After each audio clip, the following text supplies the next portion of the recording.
नमस्कार प्रेक्षकांनो, आजच्या एपिसोडमध्ये आपण बघूया. आजची मालिका नवीन असणार आहे. कोण होतीस तू, काय झालीस तू. आजच या मालिकेची सुरुवात झालेली आहे आणि आजचा पहिला एपिसोड. सुरुवातच कोकणातून होते आणि ती म्हणजे कावेरीपासून. कावेरी ही कोकणामध्ये लहानाची मोठी झालेली आहे. त्याचबरोबर ती स्वतः लाठीकाठी शिकली आहे आणि तेथील गावातील लहान मुलींपासून ते मोठ्या मुलींपर्यंत ती सगळ्यांना लाठीकाठी शिकवते सुद्धा. तर इथे काही मुलींना लाठीकाठी खेळता येत नाही, पण ती त्यांना व्यवस्थित त्याचं प्रशिक्षण देते आणि त्याचबरोबर ती त्या मुलींना हे सुद्धा सांगत असते की आपल्याला लाठीकाठी खेळता आलं पाहिजे, कारण आपल्या इथे सगळ्या पराक्रमी स्त्रिया घडून गेलेल्या आहेत आणि त्या इथे जमिनीवरती आपलाही जन्म झालेला आहे. आपली या भूमीवरती पराक्रमी स्त्रिया घडून गेलेल्या आहेत. त्याच्यामध्ये आता ती प्रत्येक त्या स्त्रीचं नाव घेते जी इथे पराक्रम गाजून गेलेली आहे आणि आपण त्यांच्या लेकी आहोत, त्यांच्या मुली आहोत. आपण सुद्धा या भूमीवरती जन्म घेतला आहे, मग आपण सुद्धा शूरवीर असलं पाहिजे असं कावेरीचं म्हणणं असतं. तेव्हा इथे कावेरीचे वडील आता तिच्यासाठी घावणं आणि चहा घेऊन येतात आणि म्हणतात, गो कावेरी, अगं ये आता तरी घावणं आणि चाय खाऊन घे. मी तुझ्यासाठी पुन्हा गरमागरम घावणं बनवलेलं आहे. तेव्हा इथे कावेरी मात्र आपल्या आता शिकवणीमध्ये बिझी असते. ती म्हणत असते की हो हो आले बाबा आले, मुलींनो असं खेळा तसं खेळा, असं ती आता समजावून सांगत असते. तेवढ्यातच तिचे वडील म्हणतात, अगं ये लवकर, काऊ वाट बघत असेल. असं म्हणाल्यानंतर कावेरी म्हणते, अरे देवा, मला तर जत्रेत जायचं होतं, काऊ खरंच वाट बघत असेल. तेव्हा लगेचच कावेरी बाहेरच्या बाहेर जत्रेमध्ये निघून जाते.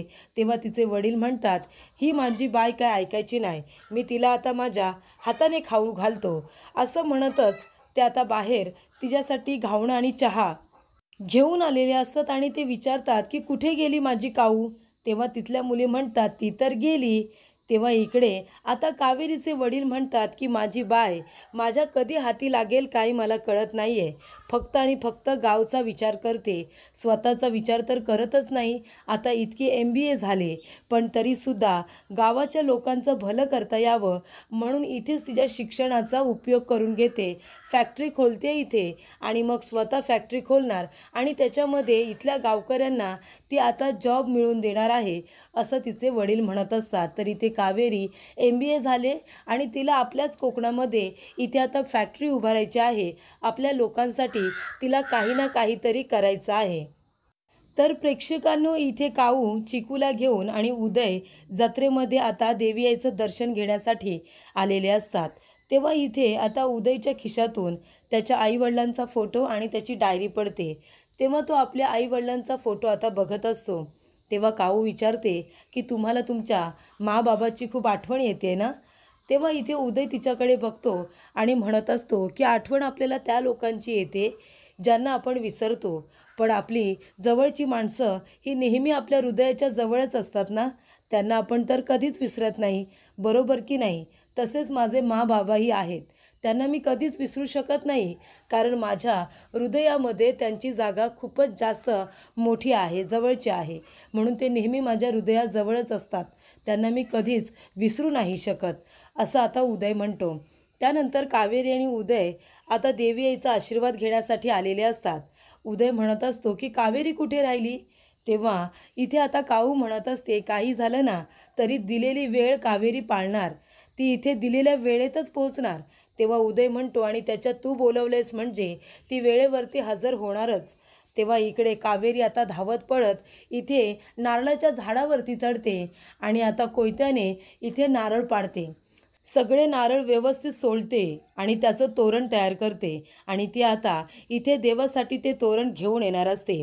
तेव्हा इथे उदय आपल्या बायकोसह, चिकूसह, आपल्या मुलासह इथे मंदिरामध्ये आलेला असतो आणि तो म्हणतो की दरवेळेला मी फक्त तुमच्याकडे एकच मागणं करतो देवा, की लवकरात लवकर माझ्या कुटुंबाने म्हणजे माझ्या माने मला माफ करावं आणि माझ्या मुलाला माझ्या कुटुंबाचं प्रेम मिळावं, माझी फक्त हीच इच्छा आहे.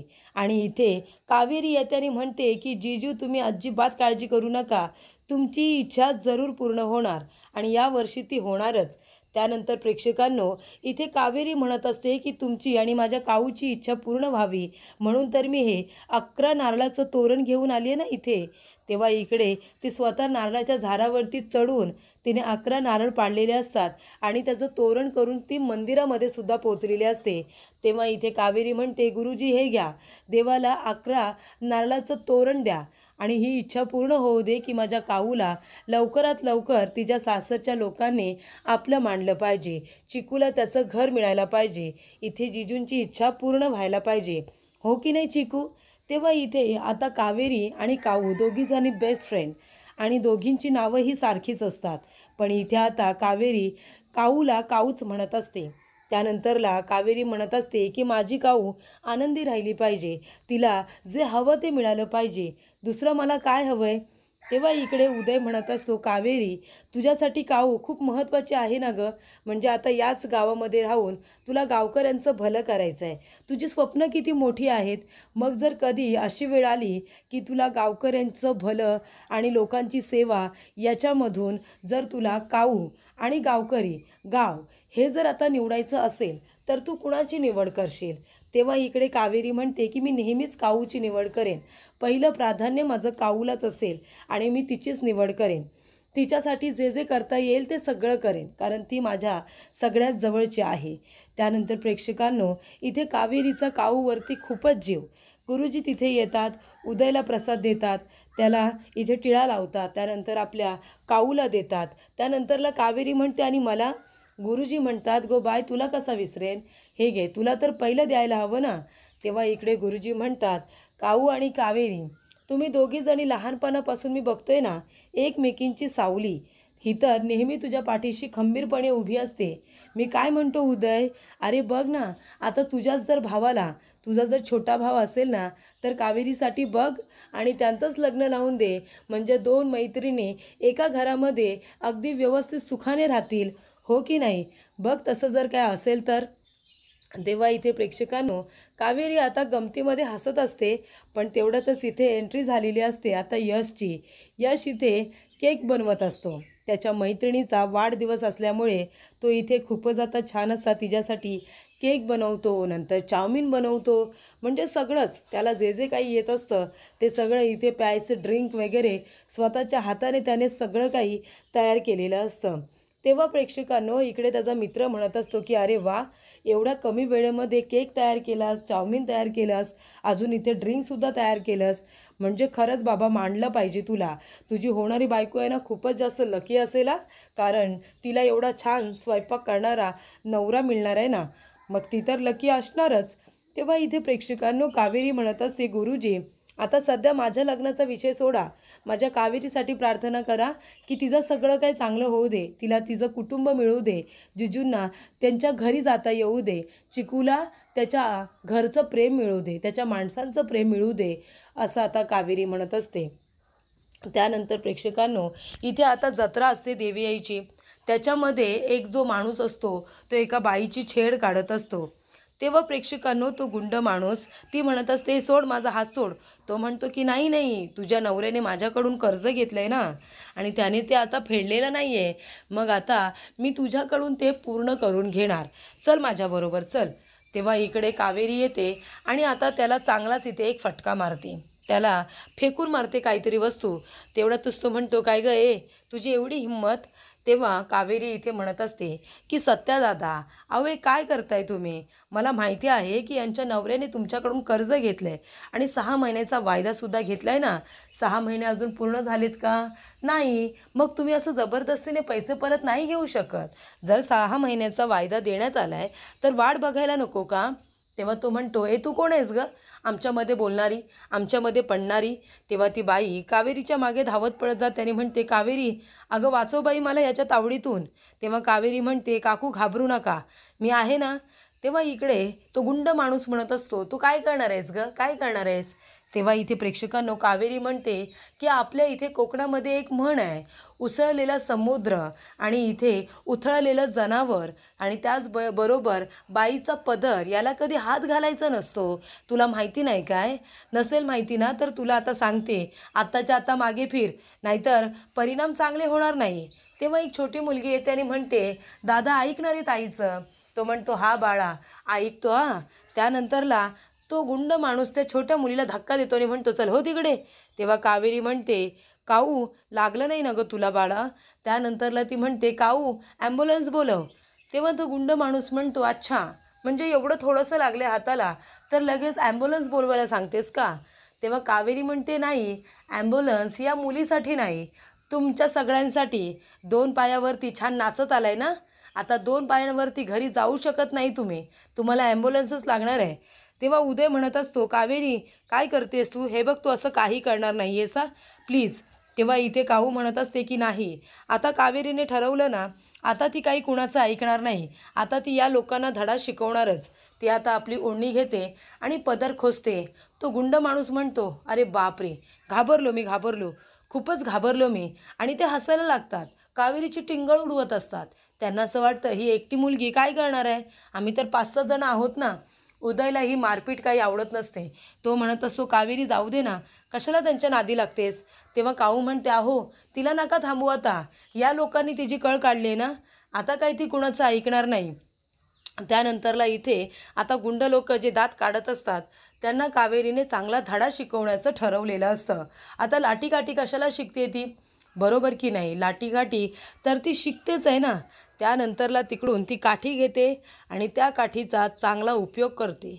चांगलंच त्या गुंडांना ती मारून काढते. लाठीकाठी येत असल्यामुळे तिला आता त्याची शिकवण असल्यामुळे ती चांगलीच त्या लोकांना मारते. आणि त्याच्यामध्ये आता जे सगळे लोक एक काठी पकडून कावेरीला हरवण्याचा प्रयत्न करत असतात, मग आता ती शिकवण्या घेते. त्याचा काय उपयोग? शिकवण्या घेते, त्याच्यामध्ये ज्या ज्या मुली तिच्याकडे लाठीकाठी शिकायला येत असतात त्या सगळ्या सहभाग घेतात आणि कावेरीला मदतसुद्धा करतात. त्यानंतरला सर्व गुंडांना आता इथे चांगला चोप दिल्यानंतर ते तिथून निघून गेल्यानंतर कावेरी म्हणते की या आता इकडे या, सगळ्यांना आता भस्त करून टाकतो की नाही बघाच, एक बाई सप्पे भारी, असं आता सगळेजण म्हणत असतात. त्यानंतरला इकडे ती ताई म्हणत असते की कावेरी ताई बरं झालं तू आलीस, अगं तू माझा जीव वाचवलास, माझी इज्जत वाचवलीस. तेव्हा कावेरी म्हणते काकू हात जोडू नका, अहो एका बाईनेच तर एका बाईची मदत करायची असते ना, तिच्या पाठीशी खंबीरपणे उभं राहायला हवं. जर एक बाईच एका बाईसाठी उभी नाही राहिली तर कसं होणार? तुम्ही अजिबात काळजी करू नका, येत्या 6 महिन्यामध्ये आपली फॅक्टरी नक्की उभी राहील.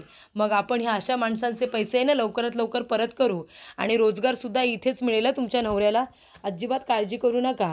आणि हे बघ छकुली, उद्यापासून तू सुद्धा ये माझ्याकडे लाठीकाठी शिकायला, चालेल ना? तर इथे कावेरीने छान पद्धतीने आता विडाच उचललेला असतो गावकऱ्यांची मदत करण्याचा, बायकांची, तिथल्या लोकांची, सगळ्यांची ती मदत करत असते. तेव्हा तिथे आता गावातले जे असतात ना सावकार, तो एक माणूस आलेला असतो. तर इथे प्रेक्षकांना तो टाळ्या वाजवतच येतो. तेव्हा इकडे तो कावेरीला म्हणत असतो काय मग गावकऱ्यांचं भलं करणार आहेस का तू? या गावासाठी काय काय करणार आहेस तू? अजून या लोकांशी कशा पद्धतीने मदत करणार आहेस? तेव्हा इथे कावेरी म्हणत असते करणार, ज्या पद्धतीने मला मदत करता येणार मी सगळं काही करणार आहे. फॅक्टरी उभी करते ना आता त्यांच्यासाठी, लवकरच फॅक्टरी उभी करेन.